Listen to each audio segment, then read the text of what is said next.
हिंदुस्तान बदल रहा है, देश बदल रहा है, भारत बदल रहा है। अगर 1947 से हम शुरू किए, 15 अगस्त 1947 से जब मेरा देश आज़ाद हुआ, तब से लेकर अभी 75वां गणतंत्र दिवस इस वर्ष मनाया गया। और 47 की तुलना में भारत के एक एक पहलू पर अगर हम लोग विचार करें तो बहुत कुछ बदल चुका है। सबसे पहले मैं भारत की आज बदलते हुए तकदीर के बारे में चर्चा करना चाहता हूँ। भारत हमारा इतना समृद्ध राज्य और 75 वर्षों में हमने जो मुकाम पाया है उसकी तस्वीर पेश करूँगा, तो कृपया इसको जरूर लाइक करेंगे, सब्सक्राइब करेंगे और घंटी दबाना ना भूलेंगे, क्योंकि पूर्व में भी आपने ये काम किया है। तो मुझसे आपसे आग्रह है कि इस कार्य को पुनः करेंगे। जो लोग नए हैं जरूर सब्सक्राइब कर लेंगे। दोस्त, भारत एक महान देश है। भारत प्राचीन से लेकर वर्तमान तक अगर चर्चा करें तो उत्तर में हिमालय, दक्षिण में कन्याकुमारी, पूर्व में बंगाल की खाड़ी और पश्चिम में गुजरात और राजस्थान की सीमाएं आती है। इस समग्र भारतवर्ष के अंदर जितने भी राज्य हैं, अभी जितने भी 24 राज्य और केंद्र शासित प्रदेश हैं, सबकी अपनी अपनी रंग और अपनी अपनी छटा है, अपनी संस्कृति है, अपना पोशाक है, अपना भोजन है, सारे कुछ अपने अपने ढंग से वे लोग रहते हैं। पुरातन काल से लेकर अगर आज तक इसकी चर्चा करें तो आर्यभट्ट से लेकर वराहमिहिर तक जितने ऋषि मुनि हुए, भारत को कुछ न कुछ ज्ञान दिए हैं। चरक ऋषि का उदाहरण लिया जाए तो चरक ऋषि हमारे आयुर्वेद के रचयिता हुए। पाणिनि, पतंजलि, इन सब का उदाहरण इतने महत्वपूर्ण है कि आपको आश्चर्य होगा कि पतंजलि के नाम पर विश्व योगासन दिवस मनाया जाता है। भारत में गांधी की हम गुणगान से अछूता नहीं रह सकते, जिन्हें राष्ट्रपिता की उपाधि दी गई। भारत जैसे राष्ट्र में कबीर को दिया है तो गांधी को दिया है, जवाहरलाल नेहरू को दिया है तो पटेल को दिया है। भारत के अंदर में अगर आर्यभट्ट को दिया तो वराहमिहिर को भी दिया है। बड़े बड़े वैज्ञानिक विभूषित सी.वी. रमन हो, रामानुजम जी हो, हरगोविंद खुराना जी हो, अभी मिहिर सेन जी हो, जितने भी लोग हैं ये भारत के, जिन्हें भारत रत्न से ही नहीं विश्व के शांति पुरस्कार से, नोबेल पुरस्कार से सुशोभित किया गया, हमारे सब भारत के हैं। इसके अलावा अगर हमारा राष्ट्रीय गीत राष्ट्रीय गीत हमारा वंदे मातरम है, तो जनगण राष्ट्रीय गान भी है। आज मैं चर्चा करूंगा कि हमारे भारत में जो तरक्की हुई है इसके बारे में क्या सब है। तो जब देश आज़ाद हुई तो हम लोग मान के चलते थे कि हमारे 75% लोग किसी कार्यों में लिप्त है, लेकिन आज की तिथि में हमारे लोग 51% से 52% लोग कृषि कार्य में लिप्त है। बाकी लोग शहरी क्षेत्र के जो विकास हुए हैं उसमें हैं। तो विकास की चर्चा करते हुए सबसे पहले मैंने देश के कृषि प्रधान की चर्चा करता हूं कि जहां पर भारत के अंदर में इतनी विविधता रहते हुए हर क्षेत्र में अलग अलग प्रकार के फसल उपजाए जाते हैं। उत्तर भारत का गंगेटिंग मैदान हो, जहां पर साल में 2 बार धान की फसल लगाई जाती है। धान की फसल के लिए छत्तीसगढ़, उत्तर प्रदेश, बिहार, बंगाल, मध्य प्रदेश ये सब प्रसिद्ध हैं। तो दक्षिण भारत को भी अछूता नहीं रखा जा सकता, दक्षिण भारत में भी धान की फसल होती है। अगर मसाला उद्योग को लिया जाए तो केरल इसके लिए प्रसिद्ध है। तो मक्का, ज्वार, बाजरा गंगेटिंग मैदान में होते हैं। पंजाब में अगर नगदी फसल की चर्चा की जाए तो स्ट्रॉबेरी, जम्मू कश्मीर में सेब के, महाराष्ट्र में अंगूर के, तो पूर्वी भारत में हम लोग औषधीय फसल को भी नहीं भुला सकते। तो भारत के समग्र राज्यों में अलग अलग प्रकार के फसलें देखने को मिलती है और लोग आत्मनिर्भर हैं।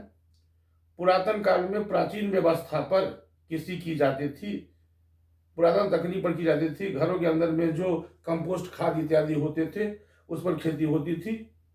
लेकिन वर्तमान में उन्नत तरीके के बीज को अपनाकर हम लोग खेती करते हैं, उन्नत तरीके खाद को अपनाकर करते हैं। सिंचाई की सुविधा में बहुत ही परिवर्तन हुआ है। तो मेरा देश कृषि में आत्मनिर्भर है और 80 करोड़ लगभग लोगों को आज की तिथि में सरकार के द्वारा मुफ्त में खाद्यान्न की सुविधा भी उपलब्ध कराई गई है। तो बहुत तरक्की किया है। दूसरा, मेरे देश की नदियाँ और राज्य, अधिकांश नदियाँ हमारे हिमालय से निकलती है। जग जाहिर है कि भारत की जो सभ्यता है, एक अखंड भारत की चर्चा की जाए, बंगाल, पाकिस्तान और भारत, सिंधु घाटी सभ्यता जो प्राचीन सभ्यता थी, इनसे सिंचाई के माध्यम से खेती की जाती थी। आज के तिथि में भी गंगा से निकलने वाली, हिमालय से निकलने वाली गंगा जो हिमालय से निकलती है, यमुना निकलती है, बहुत सारी नदियाँ निकलती है जिससे सिंचाई के साधन उपलब्ध की जाती है। जितने भी शहर हैं नदी किनारे बसे हुए हैं, पटना गंगा, लखनऊ गोमती, दिल्ली यमुना, अयोध्या सरयू, जितनी भी सभ्यताएं हुई है सब नदी किनारे बसी हुई है। और नदी के बिना यह संभव नहीं है। तो मैं तो ये कहता हूँ कि नदी मेरी माँ है और नदी को हमने जीवित संज्ञा दी है। गंगा मेरी माँ है, गंगा मेरी माँ। हम लोग नदी किनारे बैठकर अपनी सभ्यता का विकास करते हैं और बहुत सारा कार्य करते हैं। नदियों को हमें प्रदूषित नहीं करना चाहिए। तीसरा, हमारे देश की जो संस्कृति है, विविधताओं में एकता है। अगर पंजाब का बिहू उत्सव हो तो दक्षिण भारत का केरल का ओणम उत्सव हो। अगर पंजाब की चर्चा की जाए भांगड़ा की, गिद्धा डांस की, तो आसाम को बिहू को भी नहीं भुला जा सकते हैं, बिहार के छठ को भी नहीं भुला सकते हैं, मध्य भारत उत्तर भारत के कथक नृत्य को भी नहीं भुला सकते हैं, तो दक्षिण भारत की कुचिपुड़ी को भी नहीं भुला सकते हैं। इस प्रकार भारत विविधताओं में एक देश है। भारत एक अनोखा देश है जहाँ पर 6 ऋतुएं होती है, हेमंत, बसंत, ग्रीष्म, वर्षा, शरद और शिशिर। बहुत सारे देश में तो 2-3 ऋतुएं दिखने को मिलती है, कहीं पतझड़ है तो कहीं शरद है, लेकिन ये अनेक देश है, इसमें 6 ऋतुओं की अलग मजा आती है, दिखने को मिलता है। किसी राज्य में बर्फ से आच्छादित है तो कहीं पतझड़ का मौसम है, किसी राज्य में गर्मी का मौसम है तो कहीं ठंडा का मौसम है, कहीं बारिश अधिक है तो कहीं बारिश कम है। तो भारत विविधताओं में एक अलग देश पेश करता है, एक अनेकताओं में पेश करता है। संस्कृति समृद्ध है, पोशाक भी समृद्ध है। अगर दक्षिण भारत का पोशाक देखा जाए तो अलग है, पंजाब का पोशाक अलग है, उत्तर भारत का पोशाक अलग है, पूर्वी भारत का पोशाक अलग है। और हमारे यहाँ जो आदिवासी भाई बंधु जंगल में जो निवास करते हैं, अब तो सब विकसित हो चुके हैं, उनके पोशाक अलग है। फिर भी भारत महान है, भारत एक सूत्र में बंधा हुआ है। हमारे देश में कानून व्यवस्था इतनी है कि पूरे देश में समान कानून व्यवस्था है। किसी राज्य को अलग से परिभाषित नहीं किया गया है कि यहाँ के कानून अलग होगी, यहाँ के कानून व्यवस्था अलग है, कोई परिभाषित नहीं है। सब कानून एक ही है और समूचे देश के नागरिक पर एक ही कानून लागू होता है। हमारे देश की न्यायिक प्रणाली इतनी मजबूत है कि हम किसी को आरोपित नहीं कर सकते हैं कि ये इन समुदायों पर इनका इस प्रकार का प्रभाव है कि दूसरे पर इस प्रकार प्रभाव है। दूसरा चीज, विज्ञान और प्रौद्योगिकी में मेरा देश बहुत विकास किया है। मैं खुशी की बात बता दूं, पिछले वर्ष हमारा चंद्रयान सफल हुआ और चंद्रमा पर यान अभी भी मेरा कार्य कर रहा है। मंगलयान पर भी हम सफल हुए, मंगलयान पर भी मेरा कार्य हो रहा है। हम सूर्य मिशन को भी लेके चल रहे हैं।